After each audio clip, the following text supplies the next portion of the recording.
Assalomu alaykum YouTube kanalimiz obunachilari, bizani doimiy kuzatuvchilar, bizani mana shu chorva texnikalariga qiziqib, bizani tomosha qilib boradigan mijozlarimiz uchun 2026-yilgi yangi, ya'ni sutani donidan ajratadigan apparatlarimiz yetib keldi.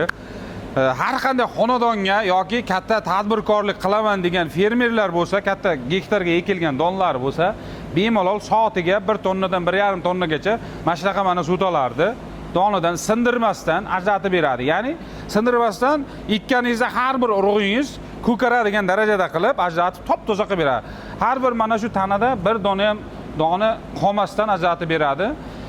Buni hozir abzorimizdan keyin buni ishlash jarayonida ko'rsatib beramiz, chiroyligina qilib ko'rasizlar qanday ishlashini. Bu Xitoy kompaniyasiga tegishli apparatimiz 2 ta remin bilan harakatlanadi. Tagida buni ilaklari bor. Ilaklari tinimsiz ishlab turadi qo'shgan vaqtda. Motorimiz 4 kilovatlik motor bilan jihozlangan. Tokni ko'rsatadigan mana datchiklari ham bor, ko'ryapsizlar. Mana bu joydagi mana ilagini ko'ryapsizlar. Bu yoqdan katta nimasini, sutasini mardaklari chiqib ketadi, pastdan don tushadi, donni yanada mayin bo'lgan atxotlari ham pastdan to'kilib ketadi. Bu ilab qimirlab turadi. Mana video davomida hali bitta ko'rsatib beraman. Bu qamashlar qimirlab turadi, ilab turadi. Top-toza donimiz bu tomondan tushadi. Bular mana yopiq pachimniklar bilan mana bitta ko'rsatib o'raylik. Chang kirmaydigan yopiq pachimniklar bilan jihozlangan. Mana bu yerda shpris bilan moylab qo'yasiz. Har bir pachimnikni bu yoqda bitta, bu tomonda bitta bor, mana ko'ryapsizlar. Mana ilagimizni ishlatadigan mexanizmimiz mana bu narsa bo'ladi. Bu yerga отдельный remin. Bu o'zini aylantirishga 2 ta remin va bu 3-remin. Bu ilakni qimirlatib turish uchun. Buni mana oddiy 220 tokda ishlatasiz xonadonda hech qanday qiynalmasdan. Past toklarga ham ishlab beradi. Hozir sizlarga ishlash jarayonida necha tokka ishlatganini bitta ko'rsatib beramiz. Manzilimiz Toshkent shahrida joylashgan. Bularni yetkazib berish mutlaqo bepul. Hozir bularni ishlash jarayonlarini bitta ko'rsatib bergandan keyin narxlari bilan ham yana bir tanishtirib o'taman. Buni endi hozir bitta ishlatamiz. Narxlarni bitta aytib ham o'tib ketaman. Mayli, bular narxlarga keladigan bo'lsak 3,200,000 bilan O'zbekiston bo'ylab dastavkalar mutlaqo bepul. Bular ishlashi hech kimni bezovta qilmaydi. Ovozi ham pastgina. Bemalol xonadonda ishlashingiz mumkin. Hozir bitta buni isboti uchun bitta qo'shamiz. Bismillah. Boshladik. Ko'ryapsizlar, hozir bir qop, katta qop bilan bir qop donimiz turibdi. Mana shuni o'tkazib ko'rsatib beramiz. Qani Lazizbek, bitta soling qani. Solavering. Bismillah.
Mana tugadi, ko'ryapsizlar, donimizni qaranglar qanday. Top-toza. Bironta qarang, sinig'i yo'qda, eksangiz mana ko'karadigan qilib chiroyli qilib bajarib beradi. Mana hozir mana bu yerda hozir bir qop o'tkazilmagan mana sutamiz bor edi. Ko'ryapsizlar qancha vaqt ketyapti. Solib ulgursanglar bo'ldi buni, chiqazib beradi. Soatiga bemalol 1 tonna, 1,5 tonna chiqazib beradi. Manzilimiz o'sha Toshkentda joylashgan. Dastavkalarimiz mutlaqo bepul. 3,200,000 bilan O'zbekiston bo'ylab dastavkalarimiz mutlaqo bepul. Kanalimizga obuna bo'lib, like bosib qo'yishingizdan chiqmasin.